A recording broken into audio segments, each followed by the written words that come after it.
ओम शांति। 6 मई 2022 बाबा के आज के महावाक्य हैं। बाबा समझाते, मीठे बच्चे, तुम ब्राह्मणों को ईश्वर की गोद मिली है, तुम्हें नशा रहना चाहिए। बाप ने इस तन द्वारा हमें अपना बनाया है। प्रश्न है, बाप ने कौन सा दिव्य कर्तव्य किया है जिस कारण उनकी इतनी महिमा गाई हुई है। बाबा समझाते, पतितों को पावन बनाना, सभी मनुष्यों को माया रावण की जंजीरों से छुड़ाना, ये दिव्य कर्तव्य एक बाप ही करते हैं। बेहद के बाप से ही बेहद सुख का वर्षा मिलता है, जो फिर आधा कल्प तक चलता है। सतयुग में है गोल्डन जुबली, त्रेता में है सिल्वर जुबली। वे सतो प्रधान, वे सतो, दोनों को ही सुखधाम कहा जाता है। ऐसे सुखधाम की स्थापना बाप ने की है, इसलिए उनकी महिमा गाई जाती है। गीत है, इंसाफ का मंदिर है ये। ओम शांति।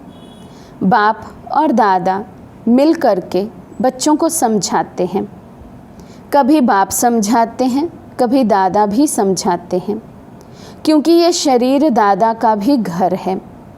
परमपिता परमात्मा तो रहते हैं परम धाम में। ज़रूर कोई समय में उनका ये भारत ही घर होता है। तब तो शिवरात्रि मनाई जाती है। शिव के बहुत मंदिर भी हैं, तो सिद्ध होता है कि भारत खंड में ही उनका आना होता है, पतित को पावन बनाने व सभी मनुष्यों को माया रावण की जंजीरों से छुड़ाने। क्योंकि अब रावण का राज्य है, रावण को जलाते भी भारत में है। शिवरात्रि और कृष्ण जयंती भी भारत में ही मनाते हैं। रावण का राज्य भी आधा कल्प चलता है। फिर बाप आते हैं पतितों को पावन बनाने। बस एक ही बार पावन बना देते हैं, फिर आते ही नहीं। बाप का नाम भारत में प्रसिद्ध है। ज़रूर कोई दिव्य कर्तव्य किया है, तब तो उनका नाम है।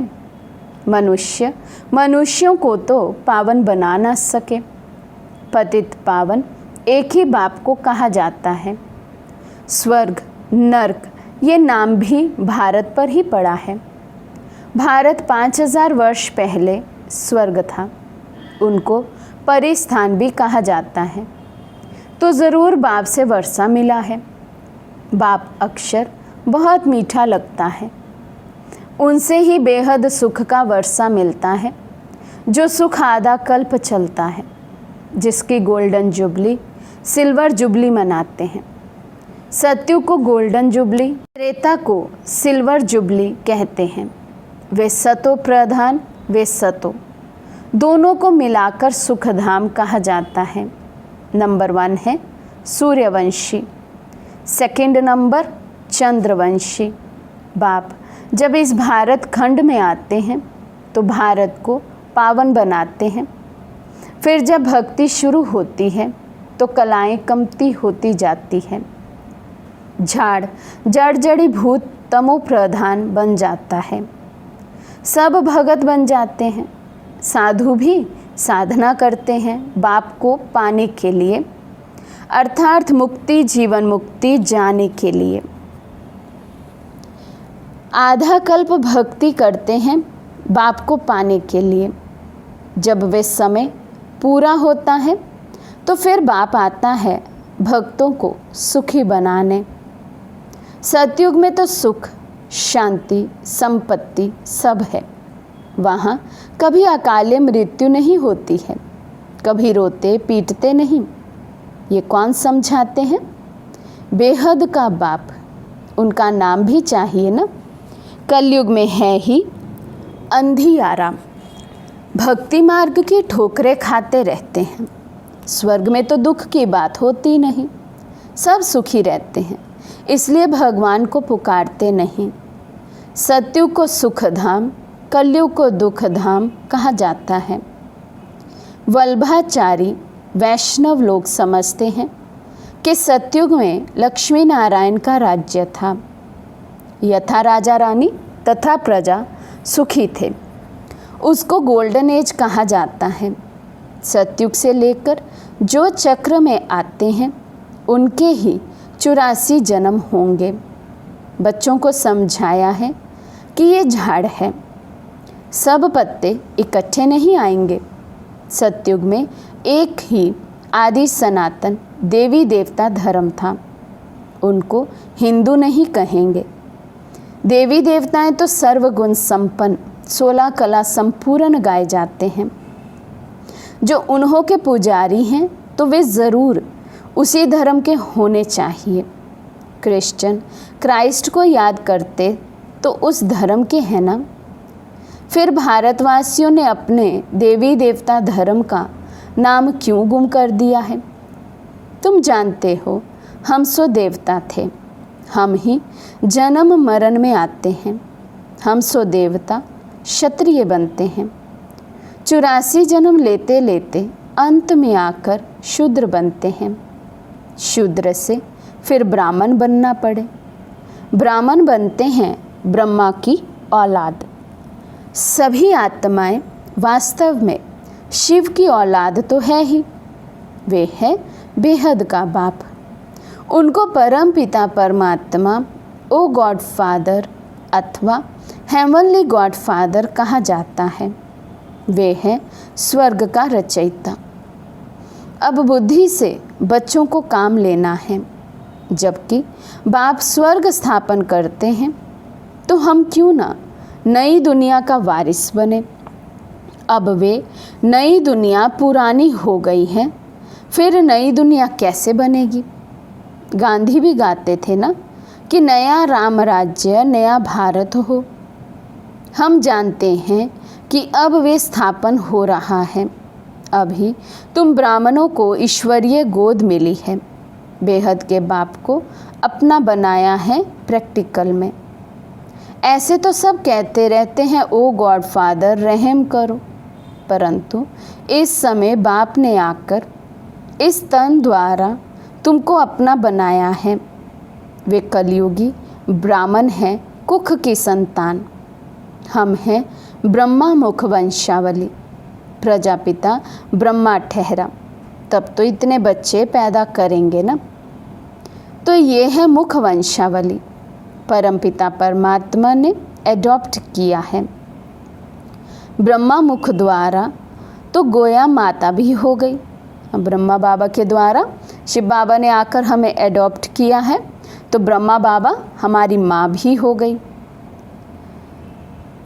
तुम माता पिता हो ओ बाबा, आपने हमको ब्रह्मा मुख द्वारा अपना बनाया है।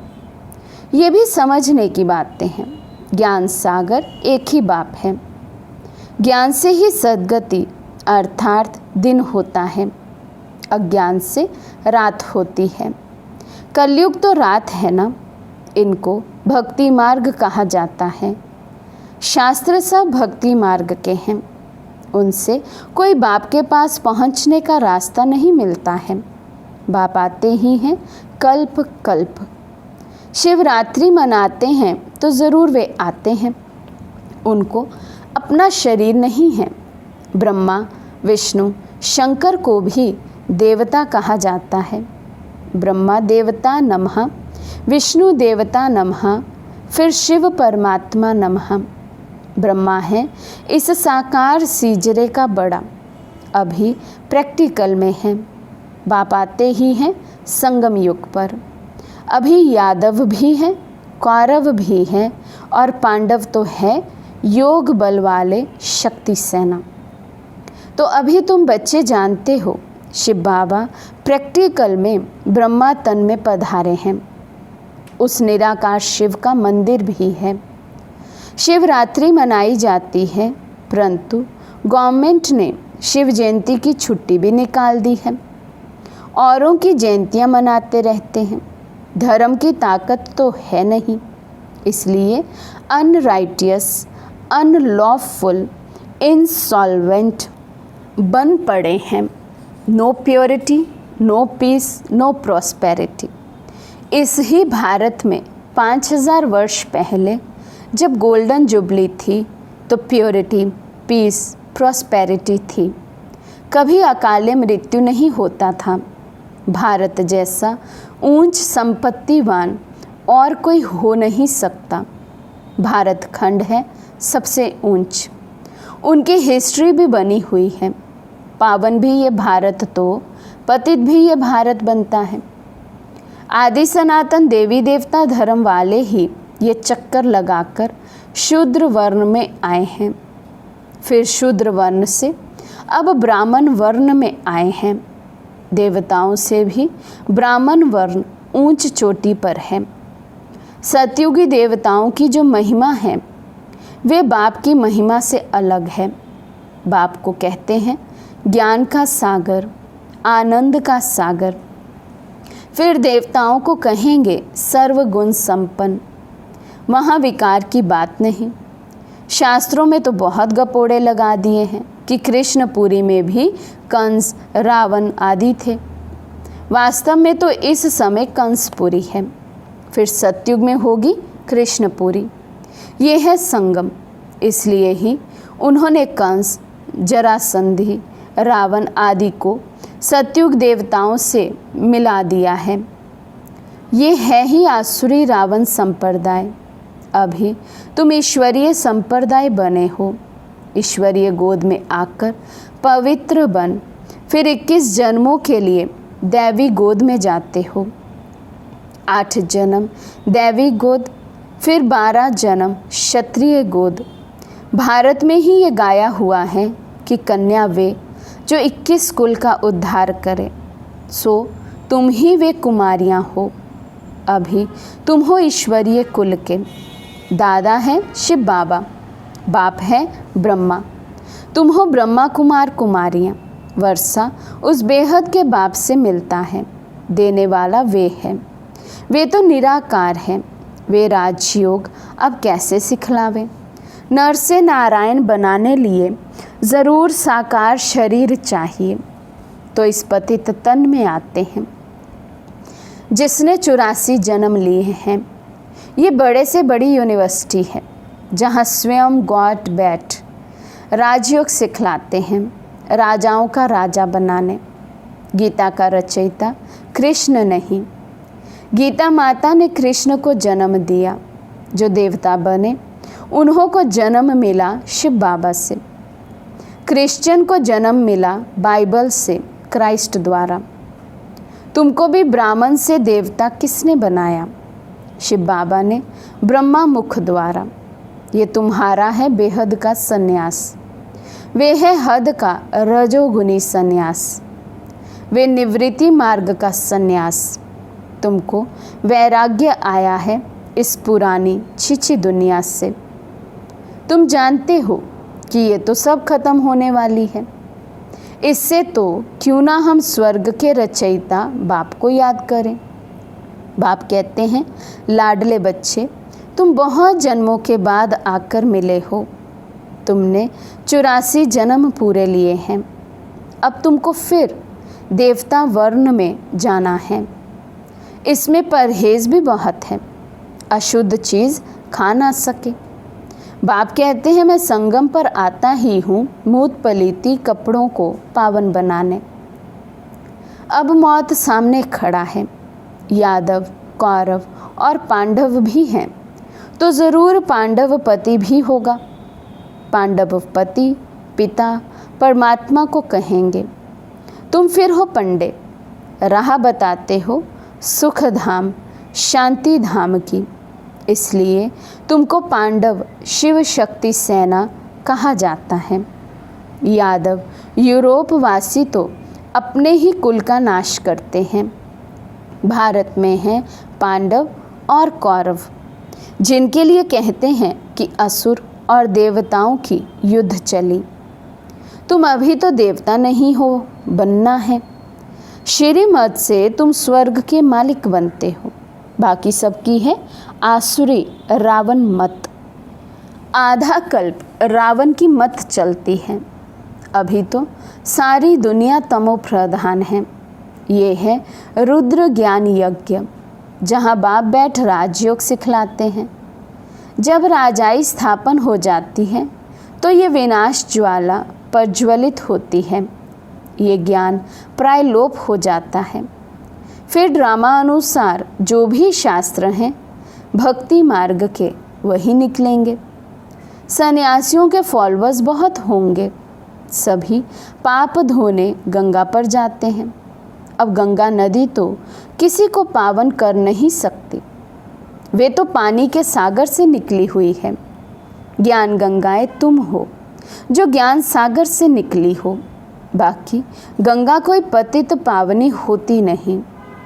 बच्चों को फिर से भक्ति का फल बेहद सुख का वर्षा देने आया हूँ। जो बाप से आकर पढ़ेंगे वही स्वर्ग में आएंगे। बाकी सब अपने अपने सेक्शन में चले जाएंगे। इस ड्रामा चक्र को भी समझना है। चक्र को जानने से तुम चक्रवर्ती राजा बनते हो। गवर्नमेंट ने भी चक्र निकाला है। 3 शेर दिखाकर फिर नीचे लिखते हैं सत्यमेव जयति। अब शिव बाबा तुम सब पार्वतियों को आकर अमर कथा सुना रहे हैं अमरपुरी का मालिक बनाने। इसको ही सत्यनारायण की कथा व अमर कथा कहा जाता है।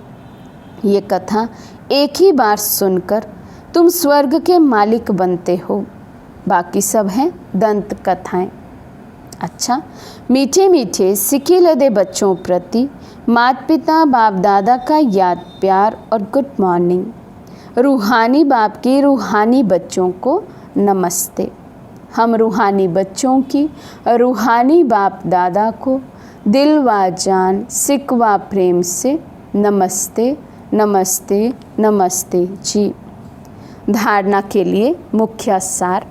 फर्स्ट पॉइंट, देवता वर्ण में जाने के लिए भोजन की बहुत परहेज रखनी है।